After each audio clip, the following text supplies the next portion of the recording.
Welcome to Sales for Nerds. I'm your host and chief nerd, Ruben Swartz. If you started a business because you love serving clients but realized you didn't like the sales and marketing aspect of running that business so much, this is the podcast for you. Sales and marketing doesn't have to suck. It can actually be a lot of fun. And on this show, we're going to teach you how to connect instead of network, teach instead of market, help instead of sell, so you can keep serving people even while you're building your pipeline and growing your business. Now let's get to it. Today, I'm super excited to have with me Lydia Lee, founder of Screw the Cubicle, which is just such a great name. When she got recommended as somebody who might be a great guest for Sales for Nerds, I said, well, that sounds really promising. And then we had a wonderful conversation. And here we are. Lydia is a globe-trotting consultant or coach to consultants and coaches. She helps people design a business that works for them instead of them working for the business. And I'm really excited to have her here today. Lydia, welcome to Sales for Nerds. Where on the globe are you joining us from, and what do you have in your glass?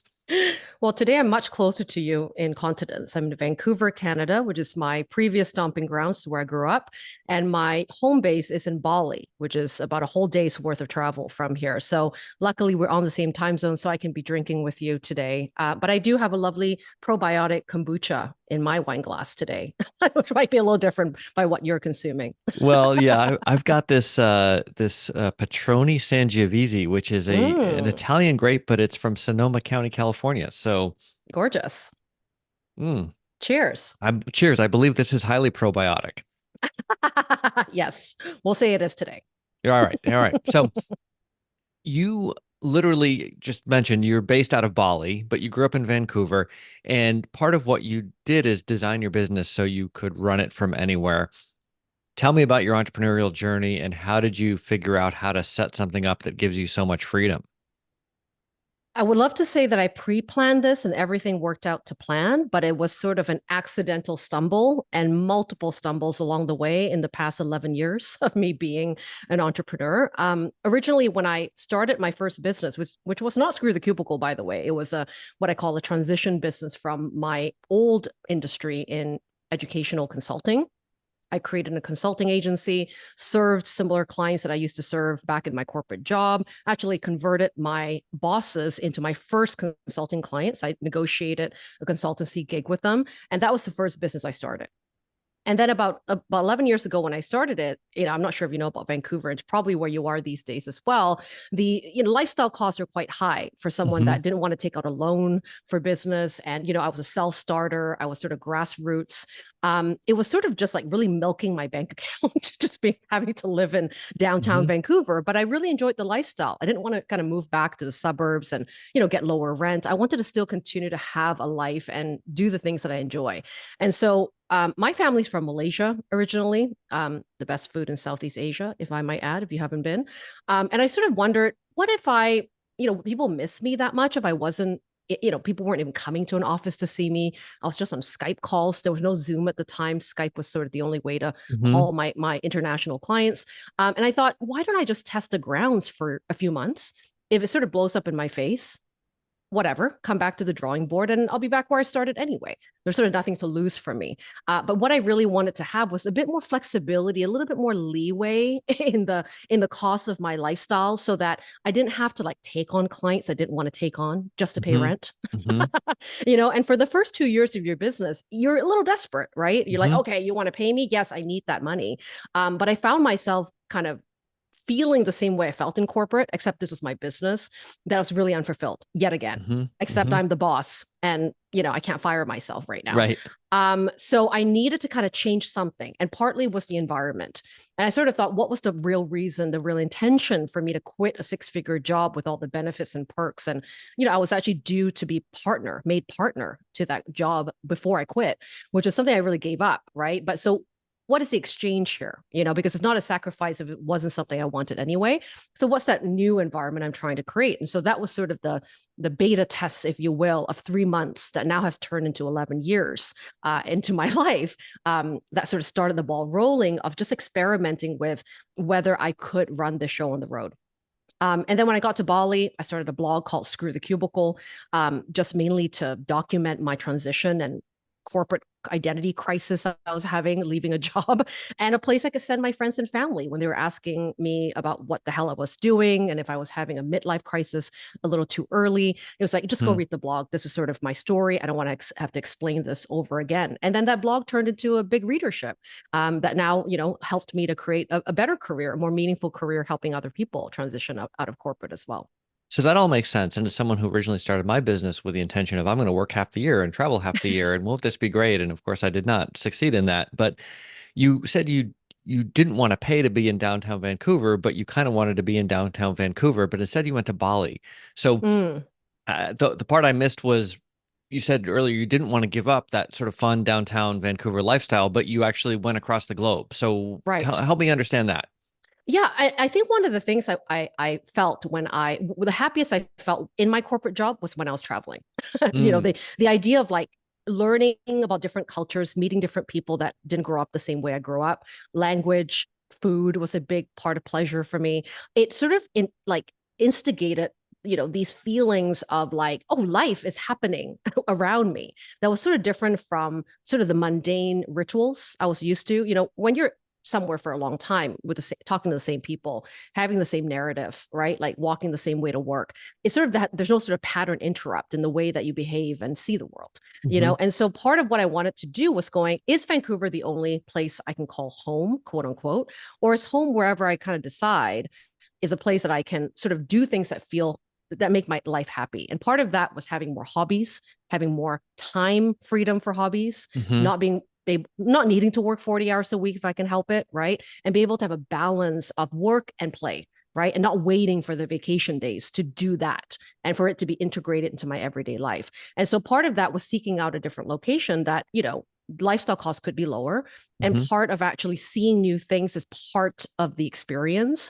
And even though Bali is not similar to downtown Vancouver, what it did, I love the beach, for example. Bali has a beach, so does Vancouver. Vancouver's water is a lot colder, but the beaches in Bali are more in abundance. Healthy food, right? That I really loved in Vancouver. Good friends that were, I love summer in Vancouver because people were just a lot more fancy free and footloose. A hmm lot more of that going on every day abroad than in the sort of first world cities. And so that sort of, I think, yeah, it sort of ticked the boxes for me for the sort of lifestyle values that I really cared about. Okay. Now, when you went there, did you just like up and move by yourself and get an apartment, or did you have friends or family there? How did that actual geographic relocation work? I didn't know a single soul that was doing anything I was planning to do. And originally, I was planning to do this with a partner that I was with at the time. We actually broke up about a month before we went on that plane. And I Okay. was about this close to canceling that ticket, going, okay, well, then the dream's over. And I thought, no, no, no, no. This is not going to be my story. I'm going to get on that plane. And I had not actually traveled for this long on my own forever, and then thinking about third world countries, you sort of get my Asian mom, definitely had a voice in my ear going, what the hell, you're going to get kidnapped and, robbed. And, you don't travel to these places by yourself. And then I sort of went into certain blogs and Facebook groups and sort of talked to people who were doing it. That helped me to kind of prepare myself about what to expect, But to be honest, I went there. Bali wasn't the first location I landed on. It was Cambodia. I was meeting my 70-year-old aunt who took care of me when I was a child and treating her to a trip with me there. And then I kind of put a post on Facebook going, I was creating my first course at the time with my friend who was a therapist here in Vancouver. And I said, is there anywhere I can go that has internet? Because Asia at Mm. the time, the internet was abysmal. If you were lucky to get 2 megabytes of Wi-Fi. And I said, anywhere I can go that isn't Cambodia, because this isn't working for me, but a place that I can maybe do some yoga, it's cheap to live, but also has some first world amenities, somewhere I can meet other expats or foreigners that are traveling. And someone mentioned Bali, which I'd never been to before. And then I researched kind of like internet cafes, that kind of stuff, and found a co-working space ran by two Canadians actually, who were UN workers that also needed internet and decided they Mm. should just build a bamboo office to fill, with some aircon rooms for other expats who were also working abroad. And that's sort of how I got immersed into meeting more people that were like me. This was before digital nomad was a hashtag, and maybe Tim Ferriss's 4 Hour Work Week had just come out. So you were So already ahead of that. yeah, well, there was a very minimal amount of people. I didn't actually even meet one Canadian other than those two owners of that co-working space. And they had been, UN workers are always they're abroad, since the beginning of their career. So it was great to meet people from different walks of life that had families, that were Mhm. married, that were single, that were sort of, different age groups. And that really helped me to integrate more comfortably, knowing that I wasn't alone in trying to Mhm. kind of figure out what this looked like for all of us to try to stay out there. And I guess that's something that has just gotten easier in some ways, just the ability to find your tribe and get Mm. advice before you land, before you buy your ticket, etc. You're not just showing up with a printed map and printed guidebook and hoping the way you would have to do it a generation ago. Yeah, I mean, nowadays there's always someone that's willing to meet up with you, whether it's in a Facebook group or meetups.com even, right? There's always a digital nomad or some sort of co-working group that's available these days. Back in the day, you sort of had to hunt and get referred to those places.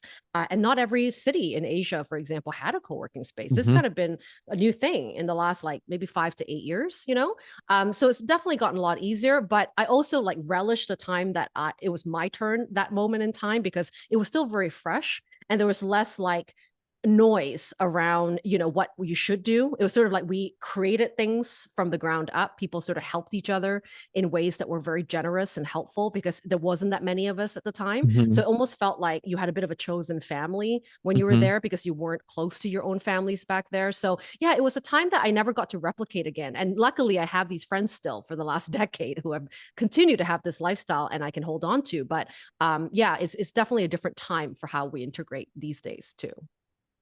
Well, that's nice. Now, what would you say to somebody who's contemplating making a similar move today?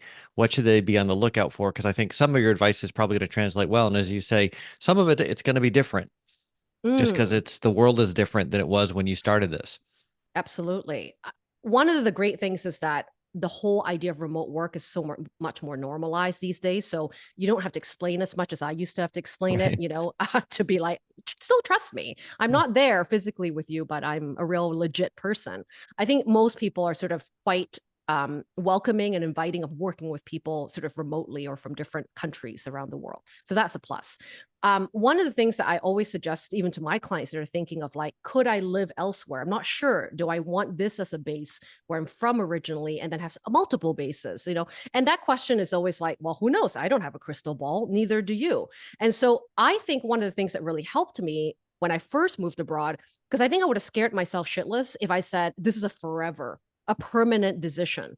I Right. think that's why we sort of don't do anything because we do feel that every choice we make is permanent when very well it isn't. And so I would say just like what's one tiny step to like dip your toe into the ocean of change, right? You don't have to move your entire life like I did. You can certainly just take a month off and explore one part of even a local community in your country Hmm. that you want to travel to and just see and get used to working remotely because that is a change in itself, right? To be self accountable, to manage your schedule, to have boundaries around when people can contact you or not contact you, or even to have like that support system, right? To find different ways of inspiration and that, we miss that water cooler talk, Hmm. in the office, even though we don't want to be at the office. We miss support and that socialization. So being able to craft that environment in a slow way, in a comfortable way, rather than like just going into a new country and then figuring it all out, from the ground up, that could be quite difficult. So doing it slowly with tiny experimentations, taking a week working from somewhere else, that will give you a much more easier way of that transition, right? Versus making these big moves where I have to sell everything that I Right. own and give up everything and hope to God this works for me. Now, you said you originally intended to do this as a 3-month experiment yourself. How did that go? Was that whole time in Cambodia, or did you end up having to go to Bali before the 3 months was up? So I spent about 3 weeks in Cambodia, and then I flew to Bali right after that on the fourth week, and then ended up staying about 3 months. Um, there were many occurrences I was apparently going to come back. One was that my apartment I shared with my brother, which was a rental property, literally the toilet exploded, and we had flooded a ground floor, flooded 2 floors of apartments, and we had forgotten to renew our insurance. My brother literally forgot to renew the house insurance. And so I had to pay cash for some of the damages and all the things you can imagine that came with that. And I was like, holy crap, all my life savings, everything that I saved up as my cushion was gone, literally. And The no, whole reason I left was to live more cheaply, and that's it. instead, That's it. life I has a remember that funny way, right? totally. It was a moment, a huge turning point for me because the old me was like, I was sort of like, oh, I gotta go back with my tail between my legs. I gotta go get a job. This is it. This is the finisher, right? But there was a sort of I remember this very clearly, standing in the balcony in the home I was staying in Bali, and about to call my mother to be like, can you buy me a plane ticket? I just turned 30 at the time, going, I fucked up, buy me a plane ticket. I'll come back and figure it out. But something inside of me sort of went, it's not over yet for you, right? Like, what are some, if you got to go back, you can go back. But what are some ways that if you were to give yourself the next 2 to 3 weeks to figure something to just make things work out for you here for the next 30 days, what would you do to get money? What would you do to sell something? Right. And that point was actually a big turning point for me because it was the first time I looked at the situation that felt dire and allowed myself that creative muscle within me out of desperation to kind of figure out what can I do now and today without it being like a business, right? Like, Hmm. or another thing I have to start. And one of the things I realized from, patronizing these Facebook groups, right? Looking for help about business or living abroad was that I start to notice that people always need websites. Now, I'm not a web designer, but I certainly have done my own websites. And I had someone else working with in the Philippines that did a great website. She was a great illustrator, but has zero capability to market herself. And I thought, what if we partnered up? And I would just be like a brand strategist, which I know how to do that. Don't know how to design websites. Well, I'm going to give it to Mary. Mary can do those websites. I'll make a really good package up just for coaches, a 5-page site. I'm going to sell it for cheaper than what they're getting in the first world, and be able to package it this way. And I'm going to do it forever. I don't want to do this forever, but let's do that to see if we can recuperate some of those costs. Hmm. And in about 3 weeks, I sold about 8 websites at about $1,000 each. Not a lot to spend on a website, but a lot of money for me to be okay for the next 30 days, And so that really taught me this sort of like lesson of like, there's always something that you can do, right? And desperation does help with that, but also not to minimize a lot of the things that, even if it's not what people know you to do, what you used to do, there's resources, Hmm. and opportunities that you've already done that you can monetize that could help you, in a situation like that. And people who listen to this podcast a lot know that I am all for sort of having some signature offers, the unique thing that you do that you're known for. Yeah, me And that's too. great once you're ready, right? But there are times when you don't have that yet and you need to be creative. And so I just want to highlight what you said, sort of in line with what I talk about a lot and how they don't actually contradict each other, especially when you're figuring things out and you were kind of going low and slow and suddenly you had to crank things up a little bit Yeah. because your toilet exploded halfway around the world, Yes. as often happens. Literally and figuratively, right? So hopefully you're one of the few people that has this happen literally, but I'm guessing we may hear some stories of people who actually have it happen to them as well. So you get through this and then what? So then I decided that, it sort of gave me this interesting courage that, like, oh, I can help myself at times like this, because that would have been the worst thing that would have happened to me, that I think the old me would have gone, yeah, it's over. But it's sort of like, it's like a muscle, isn't it? Like when people say, how do you be confident? How do you be courageous and brave to do hard things? I don't think it's just something that happens to you. It's like going to the gym. There's like little situations that you go through, and you go through it and you go, I ended up on the other side, like a little bit better than I expected. So I can do this again. Hmm. So another time this happened to me, not in the same, no more toilets exploded for my secondary crisis, but something that threatened my financial sort of security. But I thought back of sort of those moments and going, I can help myself. And so that became the sort of that new mindset. And I think being abroad and being in a foreign country sometimes trains you in ways that, a place that you're familiar with doesn't, because you are expected to use those muscles. I have to make friends again. I have to be social and make an effort to know people. I have to learn a new language, learn a new culture. Hmm. When the Balinese say no or yes, they mean no or maybe, and you have to figure out what that means. You have to figure out all the different nuances of the dance of conversation and exchange to get anything done in that place. And it's hard.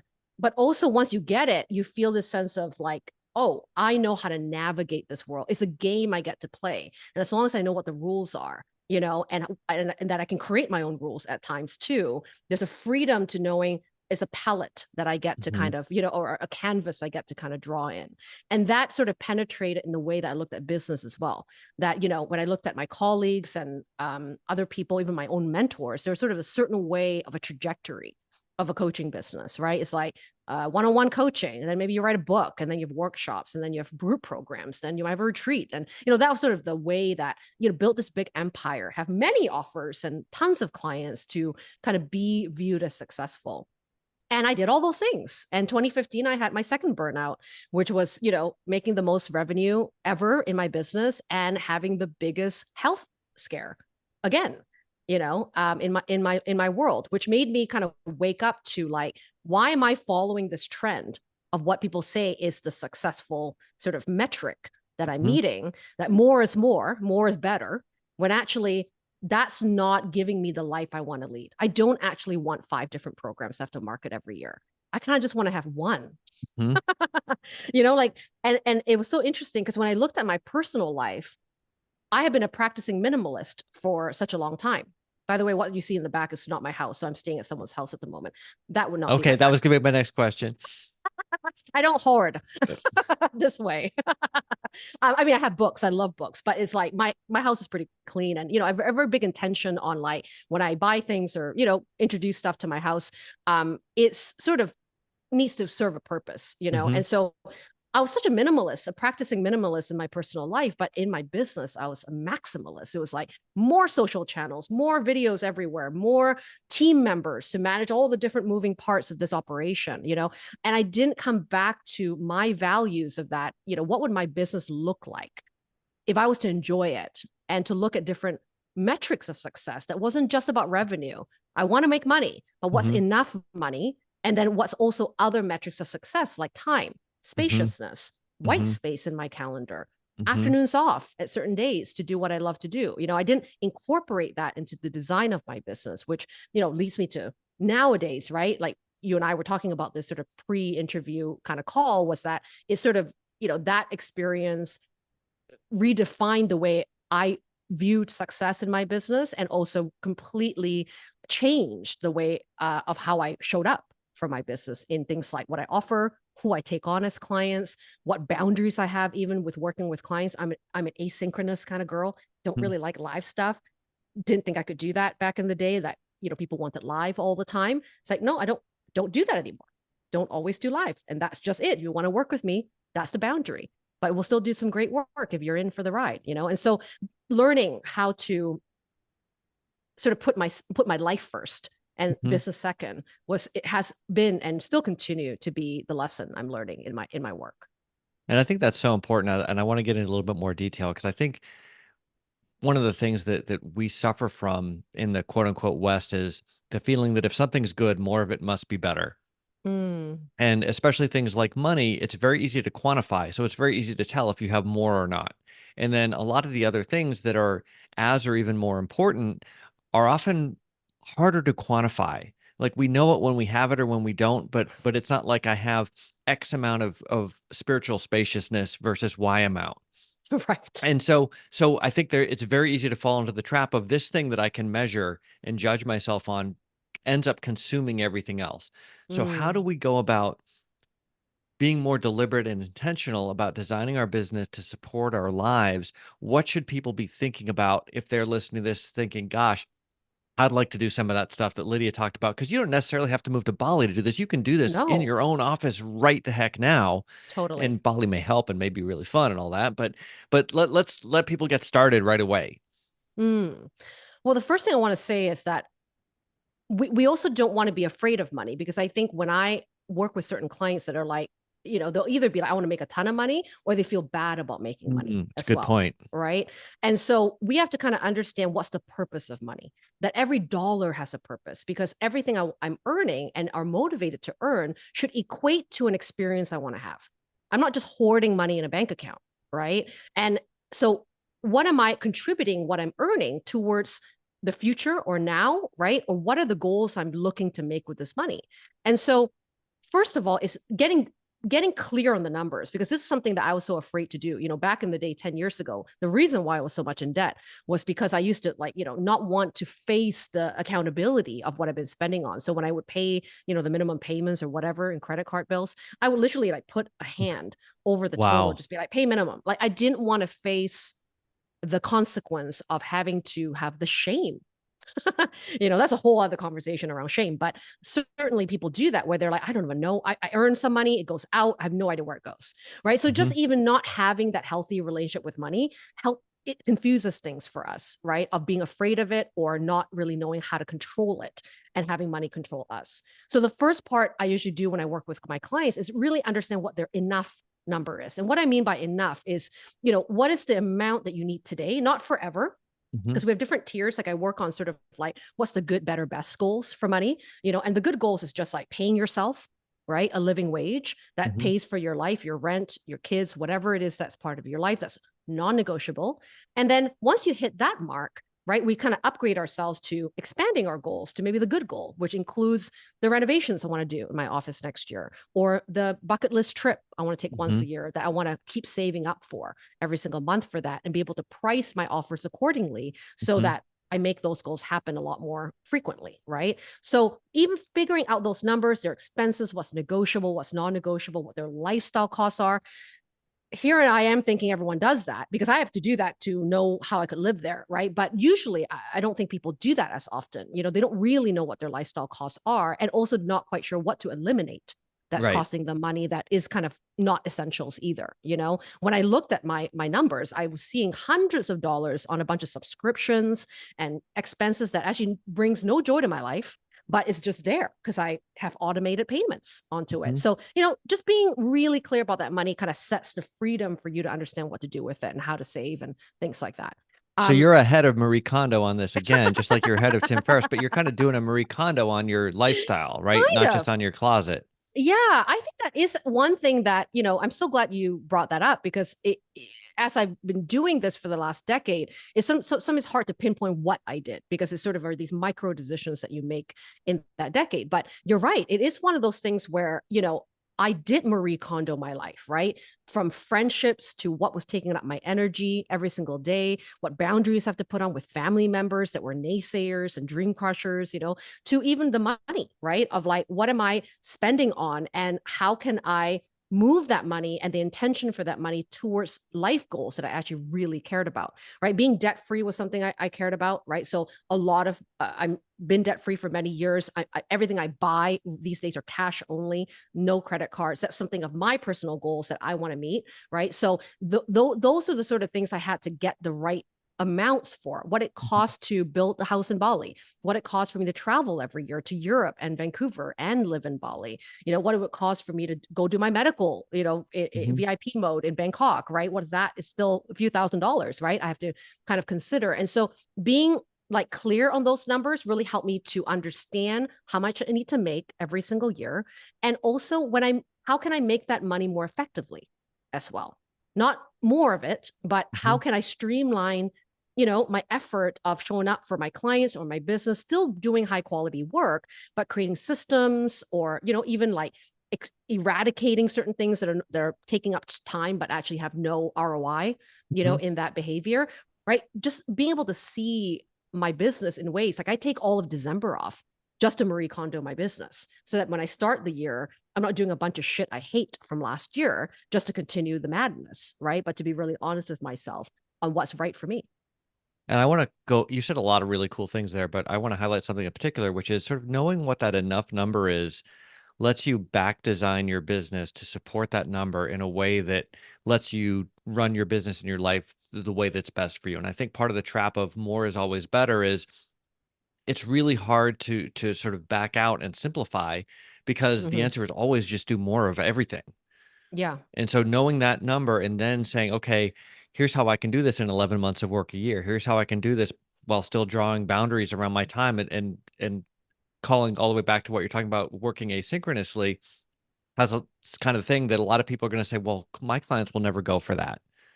And I think one of the important things that we learn as entrepreneurs is it's totally okay for a prospect or the market to say no to us. It's Hmm. terrible for us to preemptively say no to ourselves. So right? true. And there's nothing wrong with saying, "Hey, I would like to work asynchronously. How would that go for you?" Right? And some people might say no, and maybe at the beginning you really need that client and you have to agree or you work out some compromise, but over time you figure out how to get the Mm, clients that don't require you to be up in the middle of the night to be in mm. the office with them virtually. And I think that's something you said earlier that I meant to highlight, and we just got carried away. But two really great tips there. Now, what else do you wish you had known when you started that you maybe help your clients with today that you had to learn the hard way? I think a lot of it was when I first started Screw the Cubicle, it wasn't a transition business. It wasn't part of my resume, right? It was a brand new industry, brand new niche that I was not confident in right away. And I remember toying with this idea back and forth, like, should it remain to be a blog? Should I try to do something about it?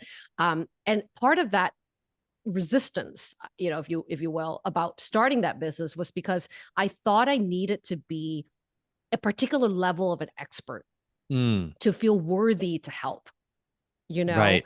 And knowing what I know today, and a big sort of thing I tell my clients is like, we have to kind of redefine even the word expert. If you look at expertise as you are a grade two, teaching a grade one how to go through grade one, you don't need to know grade three, four, five, six, seven, eight, nine, 10. You just need to be a real expert in grade one. And there's a lot of people that need you in grade one that actually will never resonate with a grade 10 because Right. they're too far up the roadmap, Right. or Totally. whatever it might be. And the way you might navigate them through the roadmap in grade one might be very unique to how you want to do that for them, how you solve that problem, which can bring in some of those values, some of those creativities that only you can do. And that's where to focus on rather than compare yourself to people who have been in the industry for X amount of years. Is comparing apples and oranges. And so that's something I wish I sort of like didn't grapple with for as long as I did, Hmm. giving myself that pressure to be like, who am I to do this? I'm not Tony Robbins, I'm not Tim Ferriss, I'm not Marie Forleo, whoever those people at the time. And forgetting that I actually still come with a wealth of experience. I'm not doing anything beyond the scope of work that back in the day I didn't teach on business because I hadn't had a successful business yet, but I certainly understood about career transitions. I certainly understood how to be a consultant. And how to I could move to do that. Bali and pull it off, right? Like, Sure. Exactly. Exactly. And so even just like starting with tinier projects, people always saying, I need like a website, my photography, my social channels, like all that glitz and glamour to feel worthy that you should pay me versus actually like just looking at your network. You don't need a website. Most of my clients get their first paid client without a website hmm because what they're going out there to do is they're going to their ecosystem. hmm People that you've already built social equity with, that knows you're not a fraud. They've seen you at work, they trust you. And allow them to be part of the journey, to say, hmm hey, this is sort of a line of work I'm exploring. Here's why I feel that I'm called to help here. Here are the skill sets I can offer. Will you test something with me? Let me just help for free. And, I always call this like a self-made adult internship because we've lost the art of internship. We did that back in the day when we were graduating college and university, but as adults, we're kind of been taught, you better know your way, right? Like you don't do internships anymore. It's embarrassing to do an internship. But I actually think it's some of the most biggest game changers for me to explore a line of work before I go all in with something, hmm to just say, do I enjoy it? How would I do that differently? Can I date a few clients in a way of like, actually doing the work with them to see who I like working with, what topics are off boundaries for me, or what I need to work on in terms of a structure or a framework that's going to help my work be better. You're never really going to know these things before you do something about it. So I would actually not spend the money and the time trying to look good hmm online with things like websites and branding, and actually just be good at what you do by just helping for free if that's the way to start. Like that's so much more valuable of time spent than glitzing up a website when you're not ready to do that just yet even. Right. And I think especially if you still have your corporate day job, maybe you haven't even started yet. This is the Mm-hmm. kind of thing that you can probably figure out how to pull off. And just in the sense of helping people, whether or not it even turns into your new career, is it something that you enjoy, that gives you meaning, that provides value to somebody else? I think about your story and the Canadians who ran the internet cafe, right? Right. Like you didn't need an IT expert. You just needed some people who had been there in grade two because you're in grade one and you need reliable internet. And lo and behold, they're there. They're happy to help. You're happy to pay them for their help, etc. And I think that point about the grades is so important because Mm. the media gets dominated and the narrative gets dominated by the Einsteins and the graduate professors. And that's fine. Like those people have a lot to offer, but I don't want Einstein teaching me basic math in grade 2, right? That's just not going to Right. go well for anybody. I need the grade 3 person who just did grade 2 and knows how hard it is to go through what is going to be a totally basic thing in a couple of years once you get some experience under your belt.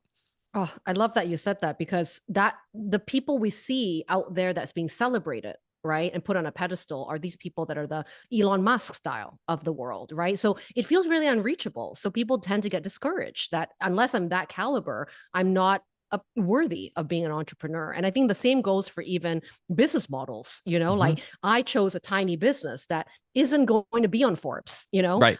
isn't going to be featured in those sort of publications. I know a lot of people who make, let's say, just 100 grand a year continuously, work 20 hours a week, have a great cabin by the lake, they're writing their book on the side, and that's happiness and success for them.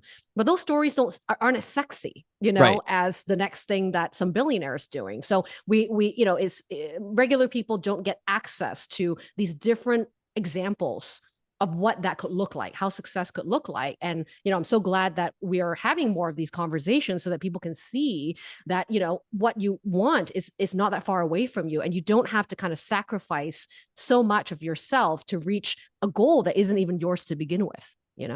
I think that's so true. And I think even between like the solo person writing their book by the lake and the billionaires, there's a lot of small businesses who are trying to grow a lot and they're reinvesting their profits in growth and they're hiring and they're promoting themselves on social media, traditional media, et cetera. So even as a small business person, even if you say, well, I don't want to be a Fortune 500 company, but still the narrative is dominated by growth, growth, growth. You have to Mm-hmm. grow, you have to grow. And the person sitting by the lake with their fishing pole out, maybe writing some poetry while they're waiting for the fish to nibble, they're not out there promoting this story because they couldn't care less. That's right. And so I'm glad you're here. That's why I wanted to have you on because I think you don't have to have a tiny business if you don't want one. If you want to grow, if that fulfills you, great. But if that's not what you need and you would like a Mm. tiny business and you would like your business to work for you instead of the other way around, that's a viable option as well. And if people want to find out more, where can they get in touch with you, Lydia? The best way is my online home, screwthecubicle.com. There's a ton of free resources right on the homepage.